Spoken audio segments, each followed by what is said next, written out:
Compaqui es una empresa, no solamente una empresa que se preocupa por los colaboradores, sino una empresa también que es cálida.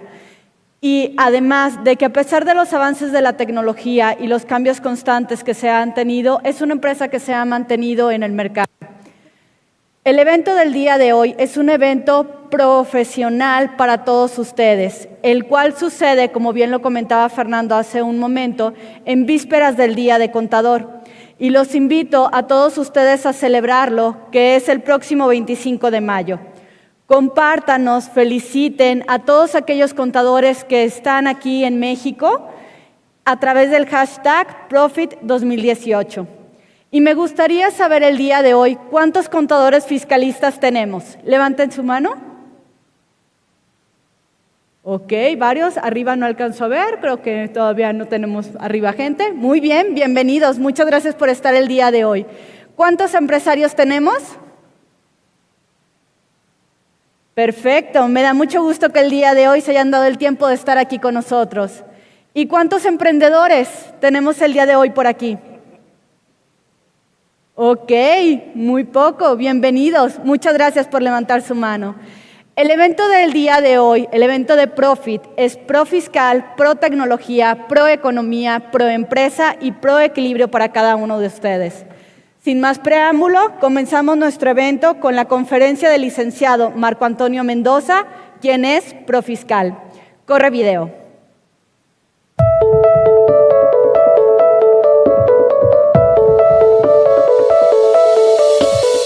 Marco Antonio Mendoza, licenciado en Derecho y maestro en Impuestos por la Universidad de Guadalajara. Ex colaborador en la Sala Regional de Occidente del ahora Tribunal Federal de Justicia Fiscal y Administrativa. Desarrollador conceptual de statuslegal.com, el administrador de casos legales en línea. Miembro de la Comisión Fiscal del Instituto Mexicano de Contadores Públicos.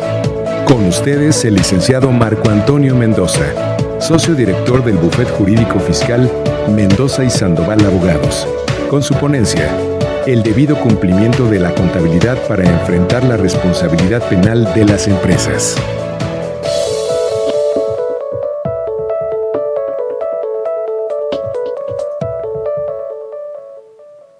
¿Qué tal? Buenos días. Estoy muy agradecido con la gente de Compac por haberme invitado a este evento tan importante y sobre todo para hablar de un tema que es de vital trascendencia en este momento, ¿no? Lo que es el debido cumplimiento en la contabilidad. Y como todos nosotros sabemos, la contabilidad se ha venido transformando, sobre todo en el último periodo de 5 o 6 años. Hablábamos de la transición del siglo XX al siglo XXI. Quizás nos tardamos 10 años, pero lo que es una realidad hoy en día es que todo lo manejamos a través de la información digital. ¿Sí? Y esta información digital ha sido tan importante en el desarrollo de la industria porque ha permitido una comunicación más ágil, más inmediata y, por supuesto, más confiable en algunos casos. Hay ciertos bemoles, como el que acabamos de vivir con el tema de las transferencias por SPEI, un tema que nos han venido diciendo mucho en los medios de comunicación. Pero en términos generales ha sido muy positivo el tema de la tecnología. Hay que ser cautos en unas cosas. Estamos también dejando en manos de la tecnología muchas cosas. No debemos de perder también el poder de juzgar y de tomar decisiones fuera ya de la información que se tiene. Insisto, como herramienta es muy importante. Quien ha capitalizado muy bien el tema de la tecnología en los últimos años es precisamente el Servicio de Administración Tributaria. Lo ha hecho desde 2 puntos de vista. Primero, tratar de facilitar el tema de la integración de los contribuyentes al sistema recaudatorio. Lo ha hecho aparejado de un programa. En este sexenio se abrió el programa del régimen de incorporación fiscal que la mayoría de nosotros conocemos, y eso le permitió ir identificando qué contribuyentes estaban fuera del sector formal. Quienes hemos tenido la oportunidad de ir al SAT, nos damos cuenta que la tecnología llega al tema de que ya no solo es la presentación de tu declaración, sino la toma de huellas e inclusive el iris, ¿verdad? Eso ha ido tratando de tener más identificado y con más control el tema de los contribuyentes. Pero el segundo tema donde lo ha utilizado y quizás con mayor éxito hasta ahorita el Servicio de Administración Tributaria tiene que ver con el punto de su función principal, el recaudatorio. En recaudación, y quiero compartir con ustedes algunos números que nos arroje el informe tributario de gestión, me refiero al cuarto con el que se cerró 2017, que es el último publicado. Lo que se destaca aquí es que ha habido, para el cierre del 2017, aún sin los ingresos petroleros, un aumento en el presupuesto de más del 4% de lo que establece la Ley de Ingresos de la Federación. Es decir, se recaudó más de lo que se tenía prospectado obtener durante el ejercicio del 2017, tanto como 115,000 millones más. ¿A qué se debe esta circunstancia? Esta circunstancia obedece también, como ya lo decía, al crecimiento del padrón de contribuyentes. Por este régimen, por este tema de la tecnología para acercar y hacer más eficiente el registro de los contribuyentes. Así, hoy en día tenemos un padrón de más de 64 millones de contribuyentes. Ahí hay que hacer un análisis, por supuesto. Necesitamos voltear a ver cuántas de esas son personas físicas, cuántas son personas morales. Nos vamos a dar cuenta que el mayor rango, por supuesto, sigue siendo la persona física del régimen de sueldos y salarios. O sea, seguimos siendo más contribuyentes los empleados que las empresas productivas en este país. Hace poco tuve la oportunidad de estar platicando en una reunión con la gente de grandes contribuyentes. Me sorprendió saber que son 118 empresas sobre las que se soporta casi el 60% de la recaudación del país. Ese es un dato fuerte, porque significa que tenemos un sector cautivo, digámoslo todavía corto. Eso también ha permitido a la autoridad eficientar entonces sus medios de recaudación, porque con un padrón ya cautivo, identificado y con una comunicación ágil con legislaciones como las que se dieron de la modificación a los comprobantes fiscales, de los que Compact sabe mucho, ¿sí? Y con la información que viene contenida en esos CFDIs, más las obligaciones de presentar, por ejemplo, la contabilidad en línea, pues sin duda lo que tiene el SAT en sus manos es la información. Hace apenas unos años decíamos, bueno, ya tiene la información. ¿Y ahora qué va a hacer con ella? Si ustedes se imaginan la cantidad de datos que son esos, ¿sí? El chiste no es recaudar la información, que tiene gran su mérito. El tema es cómo voy a procesar y para qué esa información. Pues déjenme decirles que en los últimos 3 años hemos visto claramente cómo está utilizando la información el Servicio de Administración Tributaria. Y es plausible. Esto le ha ayudado a hacer, y decía yo, un incremento en el tema recaudativo. ¿Sí? Se ascendió a 2.854.000 millones de pesos el estimado de ingresos tributarios no petroleros de este país. Y aquí me voy a revisar a los 3 impuestos más trascendentales en nuestro esquema tributario. El impuesto sobre la renta, lo que ha mostrado en los últimos años es una tendencia de crecimiento. En este último trimestre del 2017 se dio un incremento del 4.1% en términos reales. El impuesto al valor agregado, el IEPS, por el contrario, tuvieron un pequeño decrecimiento. Esto habla poquito del tema de contracción en el gasto por parte de los contribuyentes.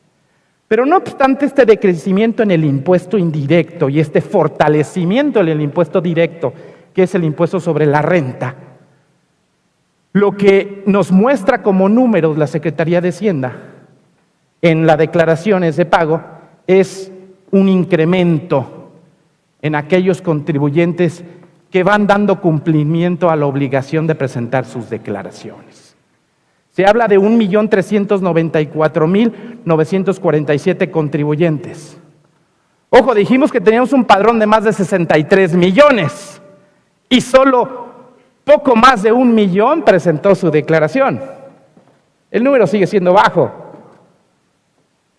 Eso obedece, insisto, a que la gran mayoría está en el régimen de sueldos y salarios con un salario inferior al que establece la norma para la presentación de sus declaraciones. Bien, esta lámina es muy importante, porque aparejado con la recaudación no es lo que esperaría cualquier gobierno ideal de decir, bueno, el contribuyente viene, se forma y paga. Hoy en día no hay fila, y ya nos lo dijeron muchos comerciales, ¿sí? Hoy en día entro y quiero declarar así de fácil, así de rápido, decía. ¿Sí? Pero si el contribuyente no lo hace por voluntad propia, entonces nos decían hace años, Lolita se convierte en Dolores. Y aquí viene la parte de recaudación. Y viene el tema de fiscalización. ¿Para qué ha utilizado la información obtenida el SAT? Para obtener cruce de información, eficientar entonces su método de recaudación de impuestos. Tan es así que, como lo muestra este dato, de enero a diciembre del 2017 se recaudaron 52.801 millones de pesos derivados de acto de control de obligaciones, lo que implica un aumento, escuchen bien, 61.6% en términos de comparación con el mismo periodo del 2016. 61%. ¡Ay! Es que el SAT ha tenido una presencia en visitas domiciliarias apabullante. ¿Mentira? No. La realidad es que es lo contrario. Los métodos tradicionales, déjenme llamarlos así, de ejercicio de facultad de comprobación, van en decremento. Lo que no quiere la autoridad fiscal es precisamente iniciar auditorías. ¿Por qué? Porque implican tiempo, implican presupuesto, implican personal e implican atención a requisitos legales. Oye, hay que cuidar que no se venzan los 12 meses, las formalidades en la presentación de la orden, su llenado, dejaste citatorio, no dejaste citatorio, y todos esos temas que en los últimos años nos han dado a hablar de, son puros formalismos. Bueno, por algo existen, y te lo digo como abogado fiscalista, ¿no? Pero entonces, ¿qué es lo que ha buscado la autoridad? Ha buscado precisamente que se lleven a cabo menos actos de control presencial. No obstante, lo que busca es obtener una mayor recaudación. Disminuyo mi forma tradicional de fiscalizar, aumento mi ingreso por recaudación. Y esto solo se podía lograr a través del incremento de la teoría del riesgo creado. ¿Ustedes saben qué es la teoría del riesgo creado? Es el riesgo, la percepción que cada uno de nosotros tenemos de que si somos incumplidos en el pago de nuestras obligaciones, es más probable que el fisco se entere. Hace 10 años, esa percepción de riesgo era mínima. ¿Sí? Mínima. Oye, ¿qué posibilidad hay que si hago esto se entere? 1, el SAT. 2, le entienda. ¿Sí? Y 3, venga, me revise y finalmente esto acabe en un crédito fiscal. Uy, pues es complicado. Bajo ese escenario, cualquier planeación era exitosa. ¿Sí? ¿Por qué? Porque se basaba en el mientras no nos cachen.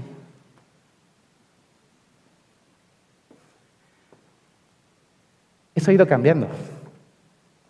Como yo ya enseño información, y no solo el SAT recibe la información que yo le doy, hay una bola de chismosos que siguen repartiendo información mía. Se llaman clientes y proveedores. ¿Sí? Y lo que ha buscado la legislación fiscal es ir haciendo una cadena de bienestar, ¿no? ¿Sí? O cadena de recaudación. Sí, me gusta más que en vez de estar fiscalizando yo, tú fiscalices a tus proveedores. Ahí está el tema de EFOS del que vamos a hablar. ¿Sí? Pero también quiero que le eches un ojo a tus clientes. ¿Sí? Vigílalos. Y entonces si hago que el eslabón superior del proveedor se amarre con el eslabón inferior del cliente, pues entonces ahí tenemos la cadenita de fiscalización. Tú dame información y yo ya lo voy a procesar. Es así que ¡pring! Se hizo la magia. Y en el informe tributario destacan los controles que generan mayores recursos fueron correos electrónicos. Más de 30,000 correos electrónicos en un trimestre.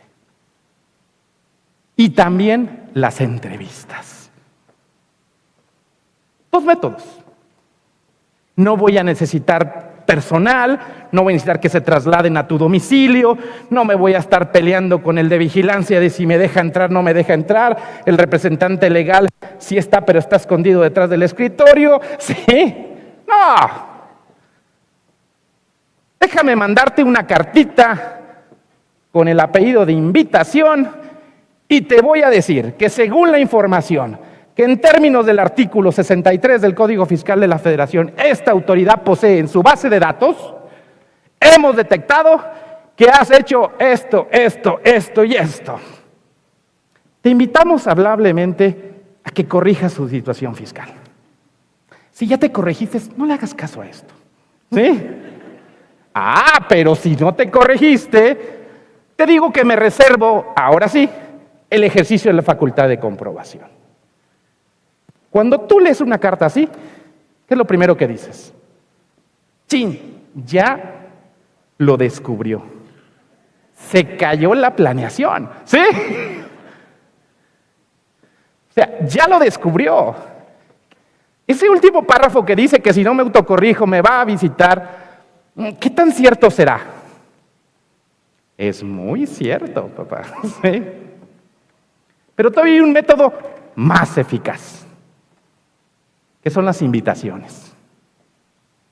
Llega un cliente al despacho y me dice, oye, me llegó una invitación muy cordial, ¿sí? Que no era para boda, ¿sí? Venía una atenta invitación dirigida a él como contribuyente y decía, lo invitamos a que asista a las instalaciones de la administración desconcentrada de tal, al día tal, a tales horas. Agradecemos su puntual asistencia. Venga solo. ¿Sí? Venga solo. Si trae a su asesor, déjelo allá afuera, por favor. ¿Sí? Atentamente, administrador desconcentrado jurídico, administrador desconcentrado de auditoría, administrador desconcentrado de recaudación y ya de pilón el de asistencia al contribuyente. ¡Ay, Dios! ¿Sí? Pues, ¿qué hice? ¿Sí? Es como cuando te llega la invitación de la escuela de tu hijo y te dicen, quiero que vengan los dos padres a la dirección, por favor. ¿Qué hiciste, hija? Sí. Así, mira lo que me llegó. Y dice que son los 5. Ay, ¿qué hago? Pues, puedes ir o no ir, ¿verdad? No, yo soy valiente, yo voy a ir. Yo voy a ir. Llega y me han platicado, Mesa, al fondo, los administradores, por si fuera foco, los subadministradores y los auditores, que son los que saben, ¿no? Sí, los otros son para hacer bola. Llega el contribuyente a esa cita, lo sientan, y entonces pues está medio dispareja la mesa, son como 16 contra 1. De entrada ya es intimidante. ¿Estamos de acuerdo? Y luego nos dicen, oye, fíjate que tenemos una proyección que mostrarte, sacan un PowerPoint. Entonces le dicen, mira, te voy a enseñar el comportamiento de tu empresa en los últimos 3, 4, 5 ejercicios, donde estamos viendo cuántos ingresos declaraste, cuántos no, y advertimos una caída recaudatoria. Y es un esquemita, así como el precio de la gasolina, pero al revés, ¿sí? O sea, en vez de ir hacia abajo, va hacia arriba, ¿sí? Y muestran entonces que ese contribuyente ha dejado de pagar impuestos en relación a periodos anteriores, teniendo más o menos el mismo número de operaciones. Esa información se la dio el sistema. Ya no solo es cuánto estás tributando, sino se hace una comparativa de tu comportamiento fiscal de los últimos ejercicios. Cuando ven un comportamiento irregular es de pronto declaraste más deducciones de las normales, de pronto hiciste una venta de activos y no obstante ello continuaste con una facturación progresiva, dicen, algo está pasando, quiero que vengas. En muchos casos lo más fácil es decirle, tuviste operaciones con un EFOS. ¿No lo sabías? ¿Que no habías leído el diario oficial de la Federación?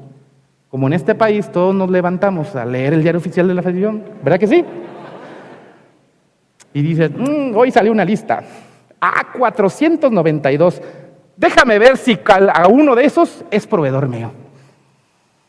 ¡Qué buena memoria tienes! ¿Sí? Bueno, van y le dicen entonces que detectaron que hizo operaciones y que por supuesto es una invitación cordial y lo único que le están pidiendo es que en 6 días se autocorrija. Mucho plazo. Si no te autocorriges, aquí está la gente de auditoría para tomar tus datos e iniciar ya. ¿Sí? ¿Cómo creen que sale el contribuyente de esas citas? Así, mira. ¿Sí? Así. ¿Qué te dijeron adentro? ¿Sí? Y luego se va al club y le dices que me invitaron a la Hacienda. Y me dijeron esto. Oye, ¿que no compartimos la misma estrategia? Sí. Ay, no. Percepción del riesgo creado. Oye, me llegó la carta de invitación, esa de correo, y no la cita. Voy y me autocorrijo, papá. ¿Sí? Así es como esos números se han ido presentando. Por eso la magia, y regresamos a la presentación de PowerPoint, por favor. Por eso la magia se ha dado en los actos de fiscalización. El dato duro nos dice que todavía no lo entiendo bien esto, que se recaudaron 140 millones de pesos por actos de fiscalización monto menor a el último trimestre, ¿sí? Pero si se dan cuenta los presupuestos que se habían establecido y la recaudación, vean el nivel de crecimiento. Es una expectativa muchísimo más amplia.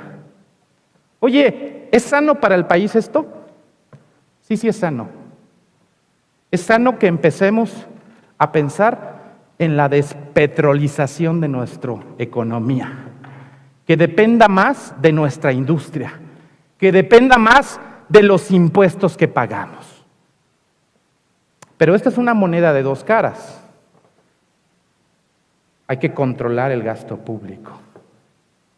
Hay que exigir, así como nos exigen tributar, hay que exigir que se ponga ese presupuesto en marcha para objetivos productivos, para objetivos de infraestructura perennes. No puede irse como hoy en día, y chequen el presupuesto de egresos, más del 90% de la recaudación en gasto corriente. Tenemos un sistema gubernamental robusto, gordo, ineficiente.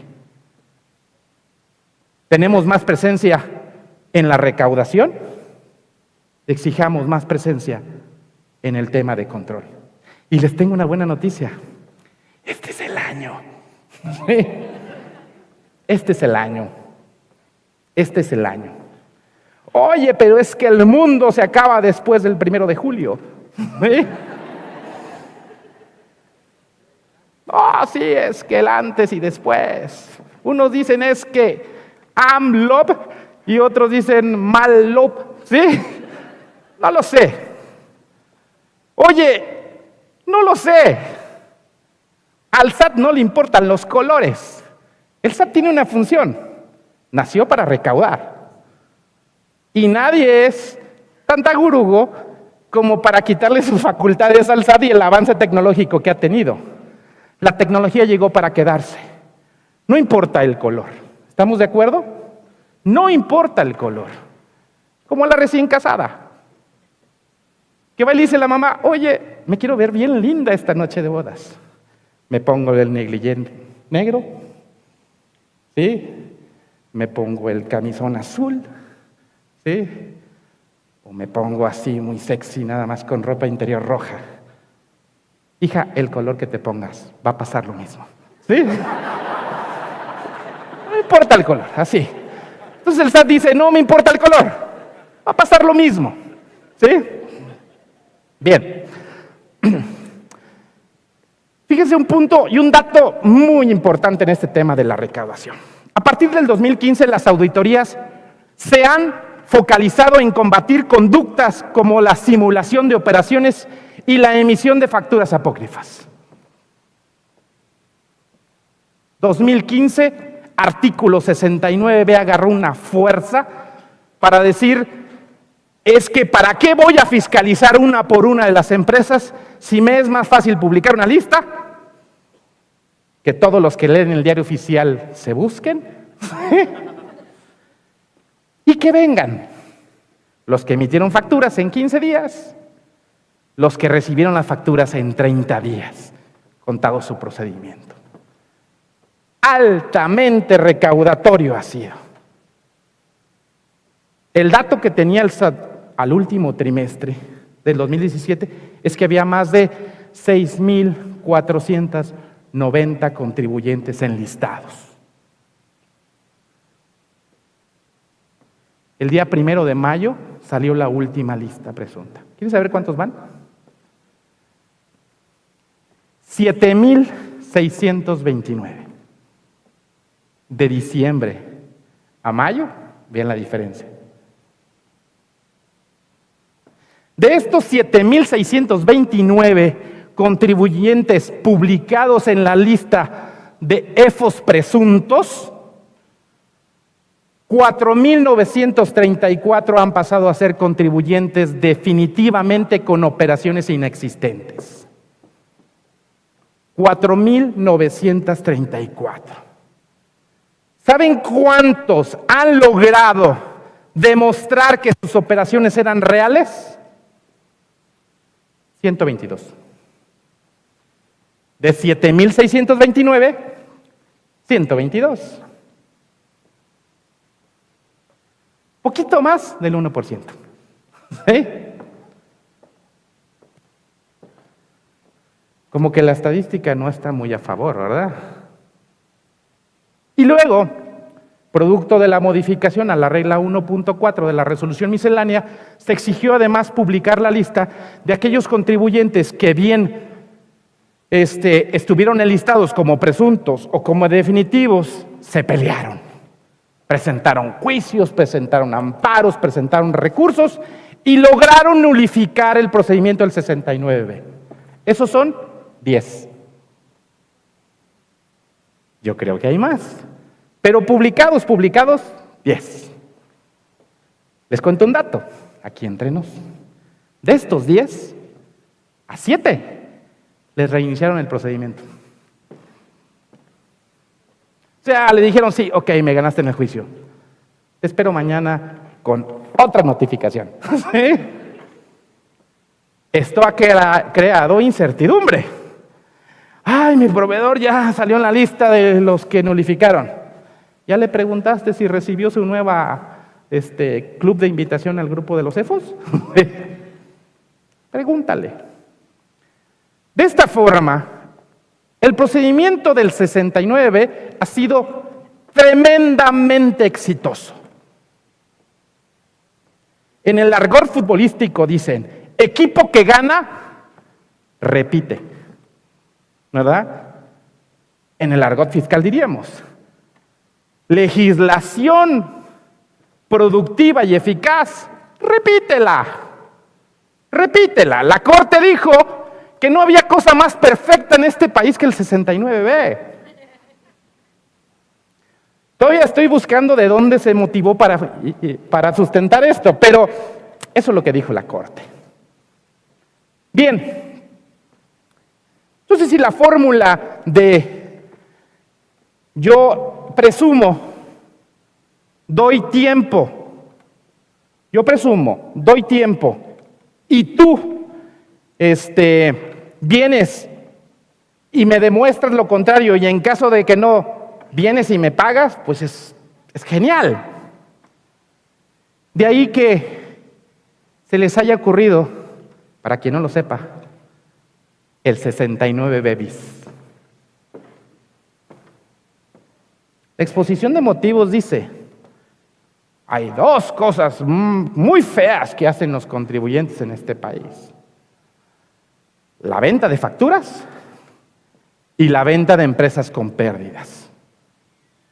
La venta de facturas se atacó con el programa del 69B, pero la venta de facturas no. Entonces, necesitamos un mecanismo. Es así que el 5 de diciembre pasado, una fracción del grupo parlamentario del PRI propone precisamente la creación de un artículo 69B bis para tratar de establecer un mecanismo de combate a las empresas que transmiten pérdidas fiscales de manera indebida. El 7 de diciembre, la mesa directiva de la Cámara de Diputados turna la iniciativa a la Comisión de Hacienda. La Comisión de Hacienda el 12 de diciembre le da visto bueno, la aprueba, 32 votos a favor, ninguno en contra, 2 abstenciones, y por consecuencia pasa ese dictamen a la Cámara de Diputados, donde es apabullantemente aprobada a favor, 404 votos, 0 en contra, 1 abstención. El 5 de abril pasado se envió a las comisiones de Hacienda y Crédito Público de la Cámara de Senadores, quien también le dio el visto bueno, formuló su dictamen y lo pasó al Pleno del Senado.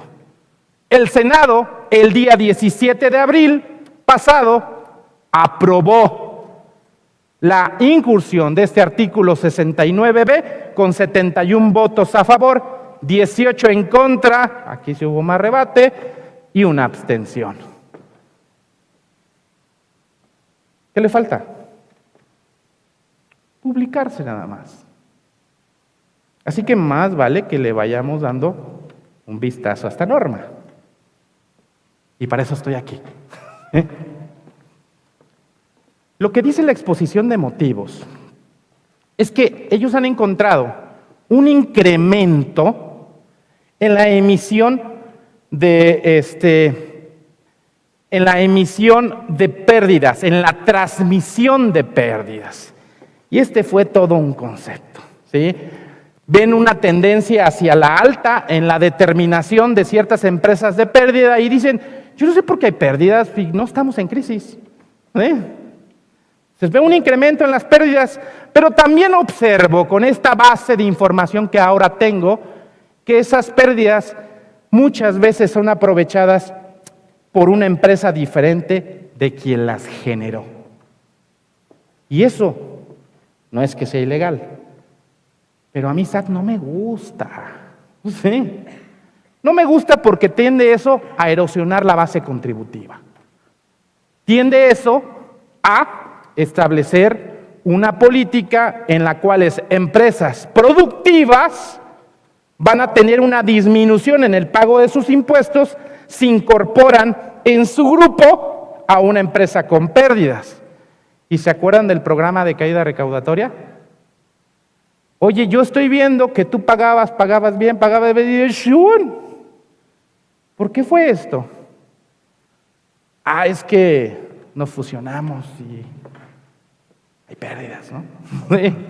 Se transmitieron ciertas pérdidas. Y claro, que existen reglas, y les vamos a hablar, ¿no? Reglas para las transmisiones que todo el mundo conocemos. O sea,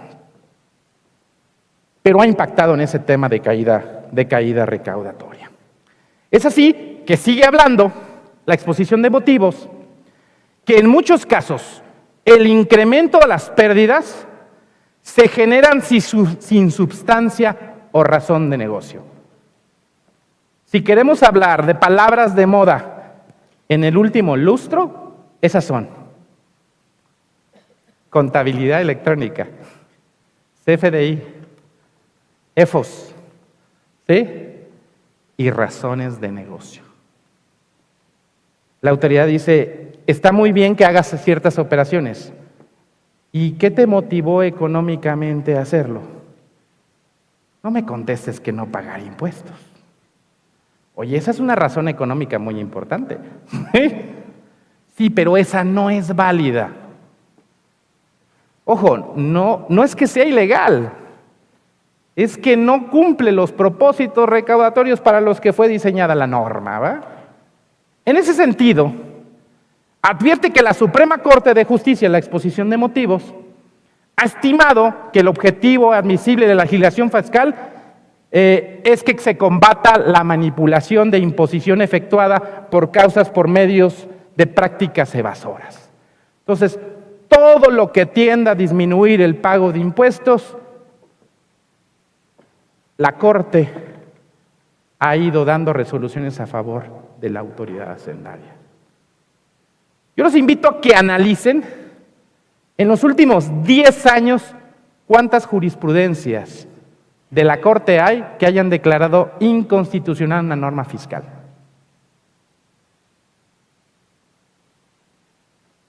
Creo que la última fue la del impuesto suntuario. Bien. Así se está proponiendo la incursión. Dice, para que la autoridad, la incursión de una facultad, para que la autoridad pueda presumir que la transmisión indebida de pérdidas fiscales ocurre en ciertos casos concretos. Me voy al texto sin mayor preámbulo. Lo primero que destaco es que se trata de una presunción. Ojo, toda presunción, que sí es una suposición, es a mí me late que, ¿Sí? Es un razonamiento rápido. Es como la conclusión que decimos: camina como pato, hace como pato, tiene cola de pato. ¿Qué será? Seguramente es un pato. Entonces, la presunción, que es prejuzgar algo sin tener el conocimiento pleno de, cuando se basa en la norma, la ley exige que existan siempre dos elementos. Un hecho que se va a presumir, concreto y claro, y otro hecho que sea el hecho base. ¿Cuáles son las reglas para concluir lo que realmente no estás comprobando a profundidad? En este caso en concreto, lo que el SAT va a presumir es que existió una transmisión indebida de pérdidas fiscales. ¿De acuerdo? Pero, ¿cuál es entonces el hecho base? ¿Cuáles son las reglas para que puedas presumir esto? Y aquí es donde empezamos con el tema complicado. Dice, la autoridad podrá presumir que se efectuó la transmisión indebida de las pérdidas fiscales cuando del análisis de la información con que cuenta en su base de datos, identifique que el contribuyente que tenga derecho a la disminución de esas pérdidas fiscales fue parte de una reestructuración, escisión o fusión de sociedades, o bien de un cambio de accionistas, y como consecuencia de hecho, dicho contribuyente dejó de formar parte del grupo al que perteneció. ¿Qué ilegal tiene la hipótesis en la que se basa para declarar indebida transmisión de pérdidas? Yo creo que ninguna. Dice, va a presumir que la transmisión es indebida cuando el contribuyente que tenga derecho a disminuirla, el que sí, el que la está aplicando, fue parte de una reestructuración, escisión o fusión de sociedades o bien de un cambio de accionistas. ¿Esa es una conducta ilegal? No, de ninguna manera. Y como consecuencia de la reestructuración, el dicho contribuyente dejó de formar parte del grupo al que perteneció. Según esta hipótesis, a quien le va a aplicar primero, por supuesto, es una empresa que tenga derecho a disminuir pérdidas, ¿verdad? Pero segunda, no es una empresa aislada, es una empresa que forme parte de un grupo. Las definiciones de grupo están diseminadas en la ley del impuesto sobre la renta.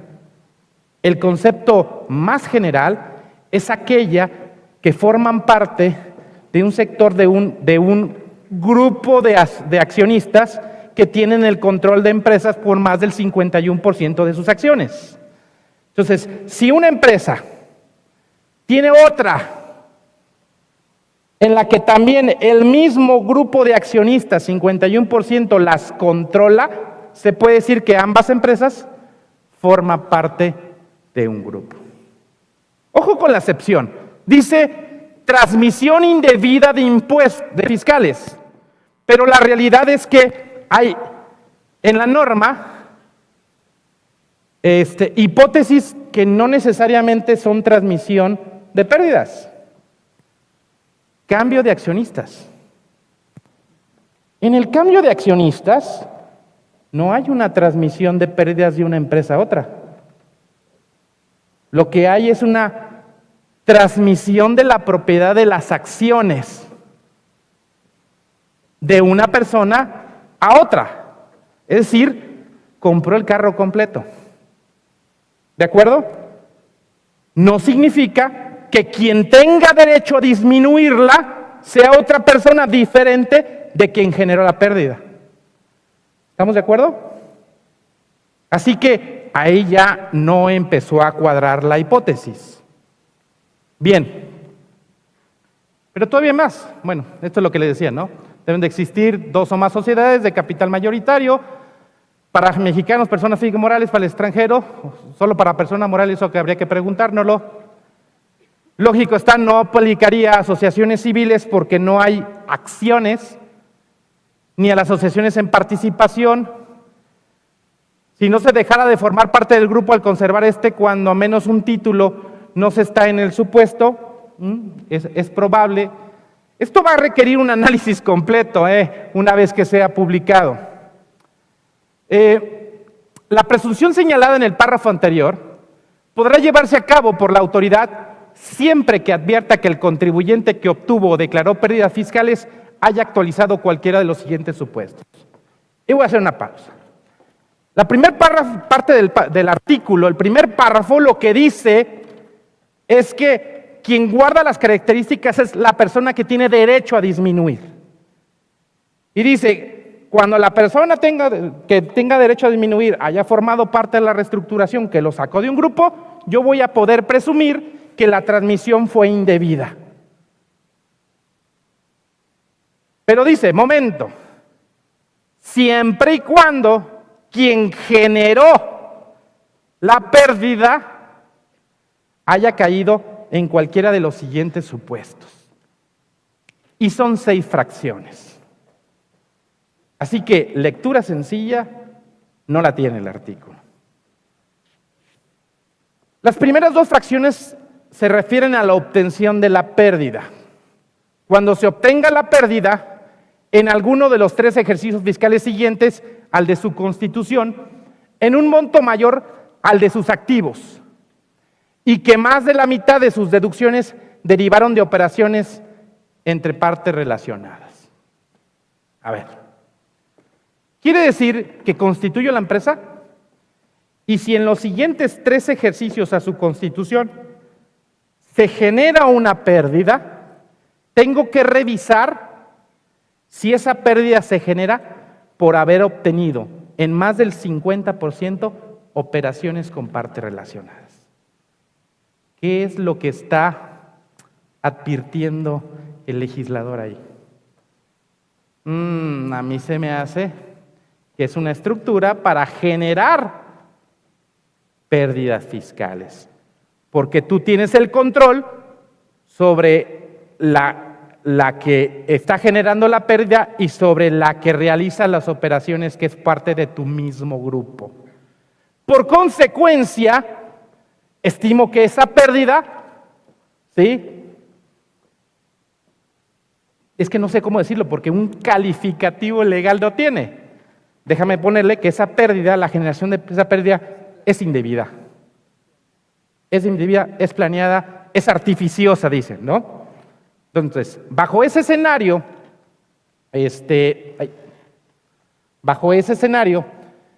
la autoridad fiscal lo que está haciendo es decir que en este caso hay una imposición, hay una práctica indebida. Luego, si con posterioridad a los 3 ejercicios fiscales declarados siguientes a la Constitución, o sea, está hablando del 4º, 5º ejercicio, también genera una pérdida, y esta es derivada de que más de la mitad de sus deducciones son resultados con operaciones en parte relacionadas, se parece mucho a la fracción anterior, pero y las mismas, si hubiesen incrementado en más del 50% en relación al ejercicio anterior, también las voy a considerar indebidas. Es decir, se vale que tengas pérdidas, se vale que las pérdidas las hayas generado con partes relacionadas, pero no me avientes picos de más del 50% de un ejercicio a otro. Yo pregunto, ¿esa es una actividad ilegal hoy en día? ¿Tener operaciones con partes relacionadas? ¿Generar una pérdida? No. Esta la destaco porque es la más increíble.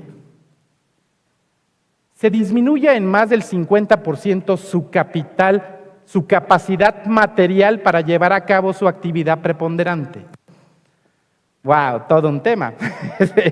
Cuando hablamos de su capacidad material, pues debo suponerse, conforme a los criterios que hemos estado viendo en el 69, que está hablando cuando te deshagas de personal y de activos. ¿Sí? Entonces, cuando disminuyes en más del 50% tu capacidad material para llevar a cabo tu actividad preponderante en ejercicios, ojo, posteriores a aquel en que se declaró una pérdida, como consecuencia de la transmisión de la totalidad o parte de los activos a través de su reestructuración, escisión o fusión de sociedades, o porque dichos activos se hubiesen enajenado a partes relacionadas. Y aquí lo he discutido con gente del despacho y me dicen, bueno, es que es lo normal. Si yo tengo una empresa con pérdidas, que me está generando una pérdida, lo más lógico es que quiera acabar con la empresa para que no siga generando esas pérdidas.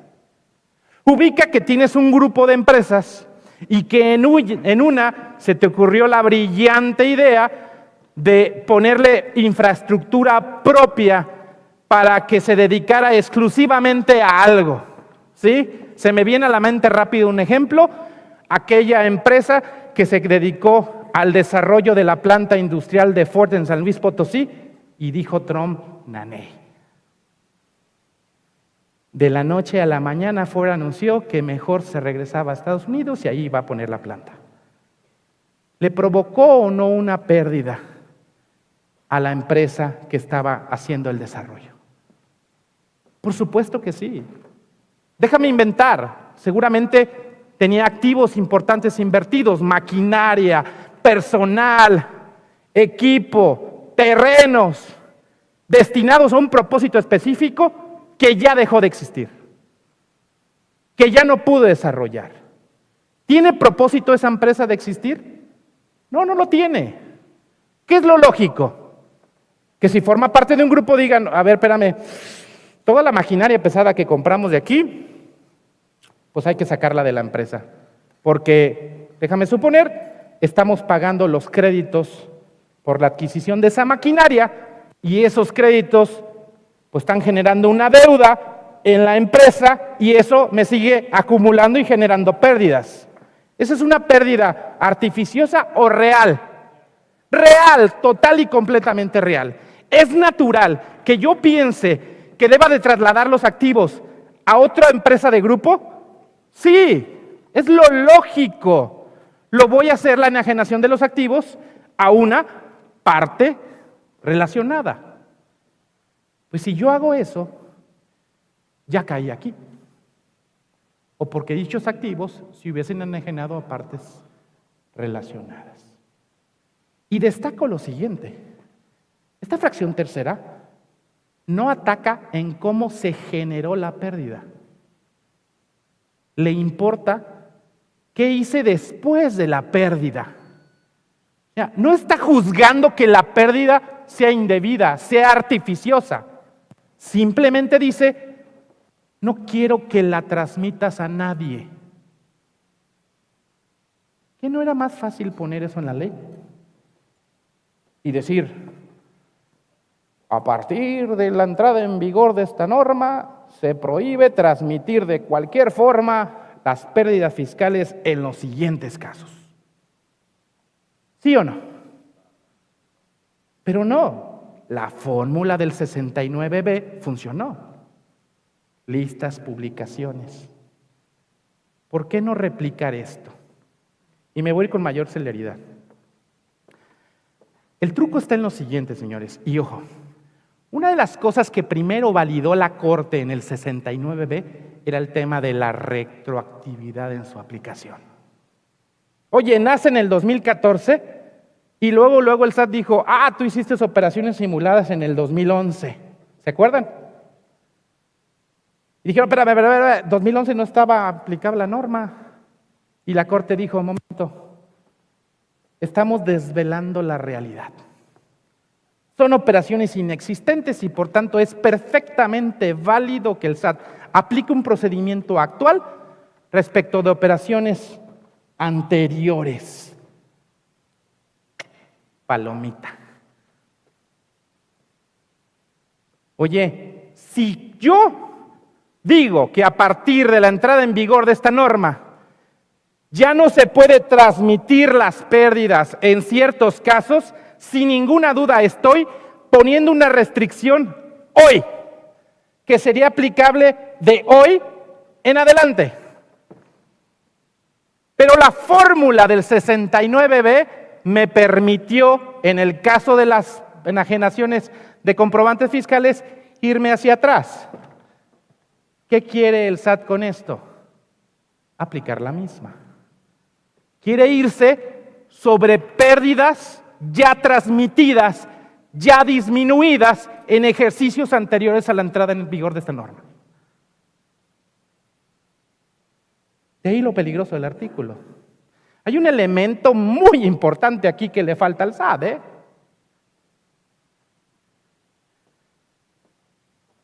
Las conductas que acabo de decirles no son ilegales. No son ilegales. Son perfectamente legales y comprensibles, inclusive a la luz de la razón de negocios. ¿De acuerdo? No entiendo, jurídicamente hablando, cómo la suma de actos legal me lleva a una conducta tipificada presuntivamente como ilegal. No la entiendo. Este artículo sin duda va a tener que hacer de análisis constitucional. Y yo espero ahí que nuestra Corte, nuestra primera, nuestra segunda sala de la Suprema Corte, o la sala de segunda de la Corte, sí, sala de segunda de la Corte, dije, resuelva en consecuencia de la Constitución y no del interés recaudatorio. Porque entonces nos vamos a hacer de una legislación fiscal de listitas y de presunciones. ¡Y qué comodidad total! Esa es la parte mala de la información. Capto información, la proceso, presumo que nunca has pagado y ven y demuéstrame lo contrario. Peligroso, ¿no? Hay otros dos supuestos, pero estos dos supuestos vienen en las reglas de las prácticas indebidas y se refieren a la obtención de pérdidas. De ahí que destaque, ojo, la fracción tercera, que puede ser sobre pérdidas reales, no habla de juzgar la forma en que se obtuvieron y declara como ilegal su transmisión. Muy peligroso. El procedimiento es muy sencillo.